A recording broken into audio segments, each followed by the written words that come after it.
Olive oil might be the most over-trusted bottle in the grocery store. People will interrogate cereal, they will compare yogurt sugar, they will flip over frozen dinners and read every line, and then they'll grab olive oil almost entirely on mood. A dark bottle, an old-world name, maybe a farmhouse on the label, maybe a word like extra virgin in gold lettering, and suddenly the brain relaxes. It feels healthy, it feels premium, it feels safer than it probably is. And that is exactly why this category gets away with so much. Because olive oil is not usually sold as a cheap commodity, even when it behaves like one. It is sold as a symbol of discernment, of quality, of making the better choice for your family. So when that trust gets borrowed by weak labeling, vague sourcing, or supermarket shelf theater, the problem is bigger than one disappointing bottle. The real problem is that ordinary shoppers think they're upgrading when they may just be paying more for a story. And when I say there are 20 olive oil brands you should stop buying again, I'm not talking about a courtroom verdict on every bottle they have ever made. I'm talking about something more useful for real life. Shelf trust, automatic trust, blind rebuying. The kind of buying where the name feels familiar enough that you stop asking better questions. Because once you look closely, these brands keep showing up in the same patterns. Different price points, different label styles. Same basic consumer trap. Not enough clarity, not enough differentiation, and not enough reason to believe the premium image is doing as much work as the branding is. The first pattern is borrowed identity. Olive oil knows exactly how to trigger old-world confidence. Italian-sounding names, Tuscan colors. Stone villas, green hills, serif fonts, a visual language that whispers tradition before you have read a single meaningful detail. And sometimes, the biggest issue is not what the bottle says, it is what the bottle lets you assume. Take Bertolli. Bertolli wins on familiarity before it wins on substance. For a lot of shoppers, it is practically the default olive oil brand, the bottle you've seen for years, the one that feels established enough to stop questioning. But that's the trap. When a brand gets this normalized, the label stops being examined and starts being trusted on memory alone. With Bertolli, what matters is whether the specific bottle gives you real clarity on origin, harvest, and freshness, or whether it mostly sells you a broad Mediterranean mood and lets the back label do the quiet work later. That is not the kind of bottle I want shoppers rebuying on autopilot. Filippo Berio lives in a very similar zone. The name sounds like heritage, the presentation signals pedigree, the bottle tries to feel older than the shopping trip. But prestige language is not the same thing as decision-grade information. If the front of the bottle makes you picture one place and one craft tradition, while the fine print reveals a more generic sourcing reality, that gap matters. Not because every blended oil is automatically worthless, but because the emotional image on the front is often doing more than the actual proof on the back. And once a bottle starts depending on your imagination to finish the story, trust is already being outsourced. Carapelli is another example of how olive oil borrows identity instead of earning it. It looks refined. It sounds refined. It often occupies that part of the shelf where people think they're stepping above the mass market without entering specialty store prices. But this is exactly where some of the most efficient confusion happens. A bottle can feel artisanal while still operating like a broad commodity product. It can project intimacy while offering very little intimacy about where the olives were grown, when they were pressed, how fresh the oil really is, or why this exact bottle deserves to cost more than the one next to it. If you have to supply the romance yourself, the bottle is already overcharging you. Then there's Colavita, which has long benefited from a kind of inherited seriousness. The branding doesn't scream, it leans steady, classic, respectable. For many buyers, that quiet confidence reads as legitimacy. But quiet packaging can hide the same basic problem as flashy packaging. The assumption that the brand's age, family image, or imported aura is enough to close the trust gap. It isn't, especially in olive oil, where one of the smartest things a buyer can ask is not whether the bottle feels established, but whether the bottle is specific. Specific about place, specific about timing, specific about what makes this oil worth the money now, not 10 years ago in your memory. That is the first pattern. A bottle does not have to lie loudly to mislead a shopper. Sometimes, it just has to let you fill in the blanks yourself. And olive oil brands know consumers will do that more readily here than in almost any other aisle. The second pattern is commodity premium theater. This is where the bottle still wants premium pricing or premium trust, even when the overall experience feels suspiciously industrial. Not necessarily bad, just broad, generic, built for scale first and character second. And in olive oil, scale can flatten the very qualities shoppers think they're paying for. Pompeian is one of the clearest examples. This brand is everywhere. That matters. Not because wide distribution is inherently bad, but because supermarket ubiquity changes the logic of the product. The more a bottle behaves like a permanent shelf fixture, the more important freshness becomes, and the less that nice language about first cold press or imported tradition can do on its own. A lot of shoppers see Pompeian and think dependable. But dependable at what exactly? Dependable at being present. Dependable at being recognizable. That is not the same thing as dependable at delivering the kind of vivid, fresh, purposeful, extra virgin character the category implies. Star sits in a similar lane. The packaging often feels old school and pantry safe, like a bottle your household has always known how to use. But once a product becomes the familiar one, buyers stop noticing how little excitement or distinction the actual oil may be earning. Olive oil should not taste like a vague background ingredient simply because the bottle feels reliable. If it pours with no real personality, if it exists more as a cooking default than a living agricultural product, then the brand may be cashing in on habit more than quality. And habit is expensive when the aisle gives you better ways to spend the same money. Mazola is interesting because it exposes how brand transfer works. People know the name from other oils, and that familiarity can spill over into olive oil even when the category expectations are completely different. Olive oil is not just another interchangeable liquid fat in a green bottle, or at least it shouldn't be. When a brand that already owns generic oil space extends into olive oil, the risk is that the product gets treated like a symbolic upgrade rather than a deeply evaluated purchase. You pay for the idea of olive oil while receiving a product logic that still feels mass market, broad, and convenience-led. That's not what most shoppers think they are buying. Goya also benefits from brand trust that comes from elsewhere in the pantry. And again, familiarity is powerful. It makes products feel vetted when what they really are is remembered. But olive oil deserves more than remembered trust.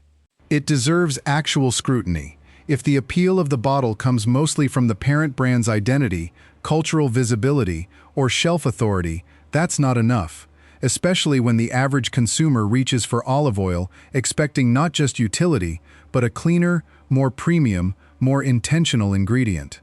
If the label doesn't reward that expectation with unusual clarity, then the bottle is asking for a level of faith the category has not earned. Pause on that, because this is where a lot of grocery regret starts. People do not only overpay for bad products, they overpay for insufficiently examined products that seem too normal to challenge. And olive oil lives off that comfort. The third pattern is store brand trust transfer. This is where a retailer's overall reputation gets used as a substitute for actual product-level confidence. Shoppers think, if I trust the store, I can trust the oil. Sometimes that works. Sometimes it absolutely does not, because private label olive oil can be one of the easiest places for a store to give you just enough sophistication to make the purchase feel smart, without giving you the kind of precise sourcing and freshness logic that would make it genuinely impressive. Great value olive oil is exactly what it looks like, a value proposition first, and there is nothing wrong with value. But value in olive oil becomes suspicious the moment the bottle leans on health halo language while telling you very little that would help you distinguish this oil from a dozen other anonymous blends.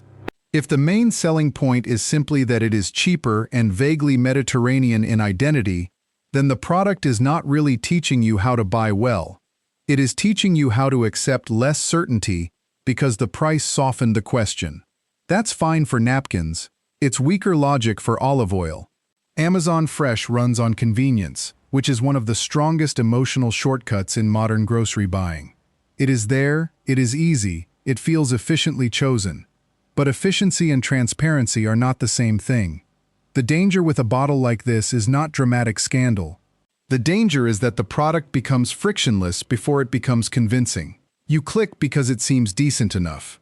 You repeat buy because the image looked fine once. And little by little, the category gets stripped of the very information that should matter most. Convenience is useful. It is just a terrible replacement for clarity. Signature Select works because supermarket house brands have learned to imitate confidence. The bottle may not look luxurious, but it often looks competent enough, clean enough, upgraded enough. That middle zone is powerful. It tells shoppers they are being practical without going bargain bin. But if the oil itself is still operating on generalities, if its trust signal is mostly packaging restraint and retailer familiarity, then the bottle is still asking you to accept vagueness with better graphic design. That is not a real upgrade. It is just better camouflage. Good & Gather deserves the same caution for a slightly different reason. Target is very good at making ordinary private label goods feel modern, curated, and emotionally easier to buy. The design language is calm. The bottle feels current. The shelf presentation implies someone thoughtful already filtered the junk out for you. But olive oil is not a candle. It is not a decorative pantry object. The bottle has to answer for what it is, not just how gracefully it enters your kitchen. If the emotional smoothness of the brand overtakes the actual agricultural transparency of the oil, then style is doing work that sourcing should have done. And this is a useful midpoint to stop and reset the entire conversation. Because maybe you've bought some of these for years. Maybe your family cooks with one of them every week. Maybe nothing about the bottle ever felt alarming. That's the point. Olive oil rarely loses trust through an obvious red flag. It loses trust through accumulated vagueness, through category mythology, through the quiet assumption that a product associated with health, heritage, and good taste must be safer than it is to buy blindly. But familiar is not the same thing as transparent, and popular is not the same thing as worth rebuying. The fourth pattern is wellness and premium smoothing. This is where the label tries to reduce your skepticism by sounding cleaner, smarter, more selective, or more values-driven than the typical supermarket bottle. Sometimes the bottle looks organic. Sometimes it looks minimalist. Sometimes it looks like it belongs in a kitchen that photographs well. But premium restraint can be just as manipulative as old-world theater if it doesn't result in better, more usable information. 365 by Whole Foods Market benefits from one of the strongest psychological shortcuts in grocery retail. Buyers assume the store standard has already done the sorting for them. If it is on that shelf, under that house name, it must at least clear a higher bar. Maybe. But category by category, that assumption needs to be earned again. In olive oil, the real question is whether the bottle is just borrowing the retailer's wellness reputation or actually giving you stronger traceability, stronger freshness cues, and stronger reasons to trust the oil beyond the halo of the store. If the answer is mostly vibes and not specifics, the reputation is doing too much lifting. Organics leans into a similar form of relief. The word organic itself can make buyers relax faster than almost any adjective in food retail. And while organic certification can matter, it does not answer every meaningful olive oil question. Organic does not automatically mean fresher. It does not automatically mean more flavorful. It does not automatically mean more honest about origin. And it definitely does not automatically mean worth the markup. So if the bottle's core appeal is that one comforting word, while key practical details remain broad or quiet, then the label is simplifying a much more complicated purchase than it should. Private selection often aims for that polished grocery store premium zone where the bottle feels a little more elevated, a little more giftable, a little more serious than the basic shelf options. But that look can seduce buyers into thinking they are purchasing distinction when they are mostly purchasing atmosphere. Olive oil should be easier to audit than wine, not harder. It should not require aesthetic surrender. If a bottle trades heavily on luxurious restraint without offering unusually satisfying proof of what makes the oil distinct, then premium language has become a stand-in for product clarity. That's not what a smarter grocery decision looks like. Members Mark introduces the Warehouse Club version of the same problem. Big bottle, efficient price, family size logic, apparent value. On paper, it feels rational. In practice, large format olive oil raises a simple question people rarely ask. Will this oil still be giving you what you think you bought by the time you finish it? Olive oil is not immortal, and the bigger the bottle, the more likely the category becomes about volume rather than vitality. A club-size bottle can make the math look appealing while quietly lowering the standard for freshness, usage speed, and actual enjoyment. Saving money per ounce means very little if the category's best qualities fade long before the bottle is gone. Now the pattern should be getting uncomfortable, because it is not about one country, one retailer, or one price point. It is about how easily olive oil can be sold as a feeling of wisdom. A bottle does not need to be obviously bad to be a weak buy. It only needs to keep winning your money without giving you a strong reason why this bottle, at this moment, deserves it. The fifth pattern is cultural and specialty camouflage. These are the bottles that often feel more specific, more regional, more rooted. Sometimes they signal heritage through language, sometimes through flag colors, old-world illustration, or imported pride. Sometimes they sit slightly off to the side of the mainstream shelf and feel like the smarter insider pick. But specialty optics can hide the same buying problem as mainstream optics if the label still leaves too much unresolved. La Española benefits from exactly that kind of shelf emotion. The name alone carries identity. The bottle cues tradition.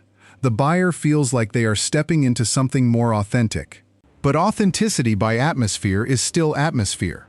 What matters is whether the specific bottle tells a clear story about origin, freshness, and what kind of oil experience you are actually getting, or whether it mostly relies on the confidence generated by sounding more rooted than the bottles beside it. Olive oil should never force the shopper to confuse cultural styling with product evidence.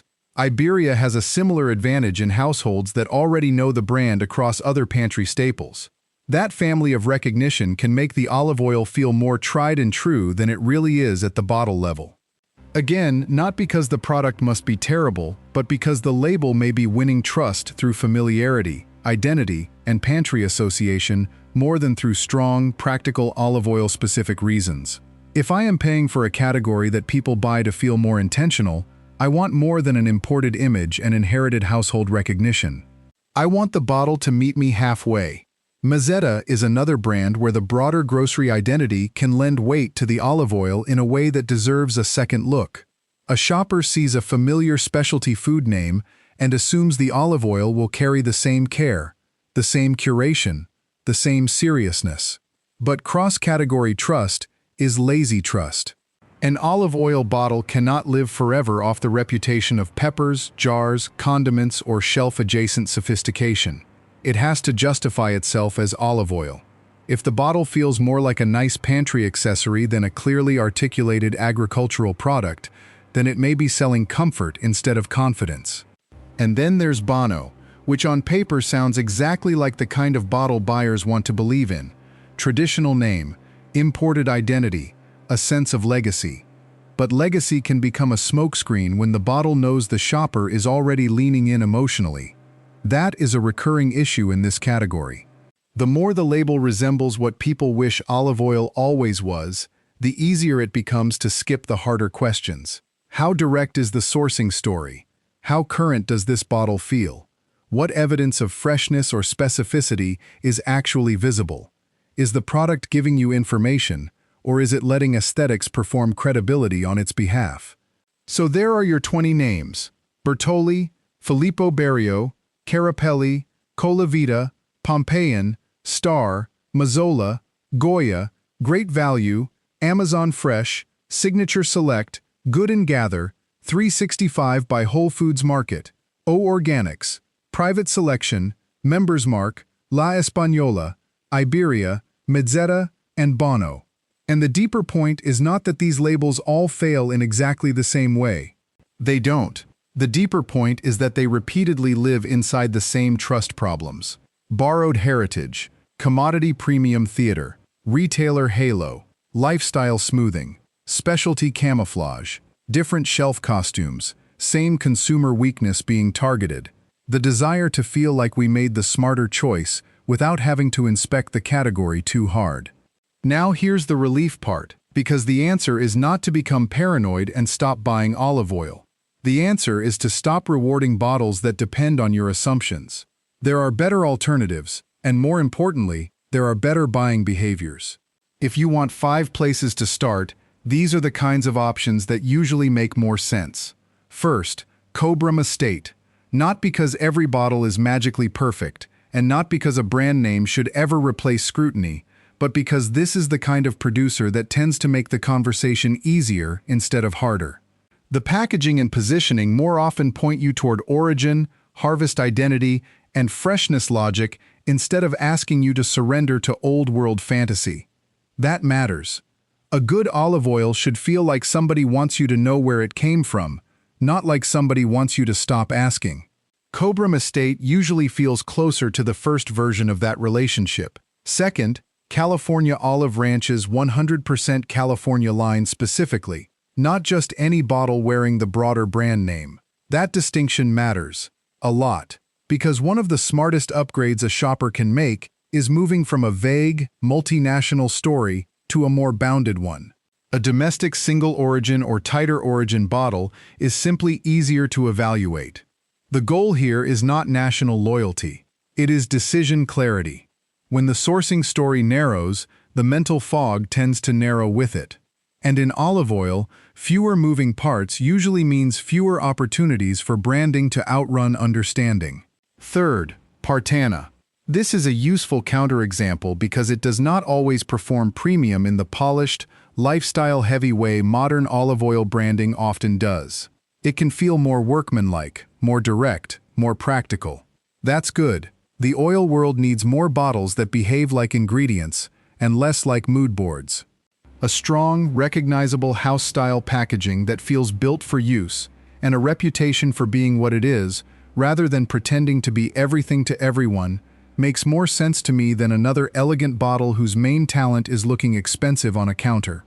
Fourth, Graza. Not because it is cheap, and not because trendy branding automatically equals quality, but because it actually helps teach an important lesson. Olive oil has uses. Different uses. Different freshness expectations. Different kitchen roles. A brand that communicates how the oil is meant to be used is at least moving in the direction of useful honesty. It is harder to hide behind vague prestige when the bottle is telling you whether this is for finishing, cooking, dipping, or everyday reach. Utility is not the enemy of quality. In a category full of mystique, utility can be a sign of respect. Fifth, Costarina, or any similarly clear single-origin Greek-style bottle that genuinely leads with traceability instead of mythology. You do not have to buy that exact name forever. The bigger lesson is what to look for. A bottle that feels specific. A bottle that acts like the olives came from somewhere real and recent. A bottle that seems comfortable being judged on clarity rather than aura. The brand matters less than the behavior. But once you start choosing oils that behave transparently, the old supermarket defaults start looking much weaker. And if none of those exact labels are available where you shop, the rule still holds. Buy the bottle that gives you the fewest blanks to fill in yourself. Buy the bottle that feels less like a postcard and more like a product. Buy the bottle that makes freshness seem relevant instead of optional. Buy the bottle that looks designed to be used up with purpose, not stored indefinitely because the category trained you to think of olive oil as a generic healthy liquid that lives in the cabinet forever. That is really what this whole conversation comes down to. Olive oil is one of the easiest categories to buy aspirationally and one of the easiest categories to buy lazily while feeling sophisticated. That is a dangerous combination for shoppers. It rewards branding tricks that would never survive the same level of scrutiny in other aisles. If a yogurt label were this vague, people would complain. If a protein supplement leaned this hard on atmosphere, people would get suspicious. But olive oil gets a pass because the category is surrounded by cultural prestige, and prestige makes people softer readers. So the next time you're in that aisle, don't start with the name. Start with the trust gap. Ask what the bottle wants you to feel immediately, then ask what it actually proves. Does it want you to picture Italy before it gives you real sourcing clarity? Does it want you to pay for wellness language without freshness logic? Does it want you to confuse retailer reputation with product transparency? Does it want you to feel cultured, careful, or health conscious without making the product especially easy to audit? If the answer is yes, put it back. Because the real olive oil test is simple, not fancy. Not dramatic, just useful. If the bottle feels bigger than the information, it is probably not the smart buy. If the story is louder than the specifics, it is probably not the smart buy. If the brand is leaning harder on recognition than on clarity, it is definitely not the smart buy. And that's why these 20 brands deserve a stop sign, not necessarily because every drop in every bottle is a disaster, but because the category keeps teaching people to rebuy them for the wrong reasons. Familiarity, image, inertia, borrowed trust. That is exactly how shoppers end up spending premium money with bargain-level scrutiny. If you disagree with any of these, good. That usually means you've actually paid attention to the aisle. Drop the brand you think earns more trust than people give it, or the bottle you finally stopped buying once you read the label more carefully. And if there's another category you want broken down like this, pantry staple by pantry staple, put that in the comments too. Because the more familiar the product, the more dangerous it gets when nobody questions what the label is really selling. It's yours, and now you know how to make it.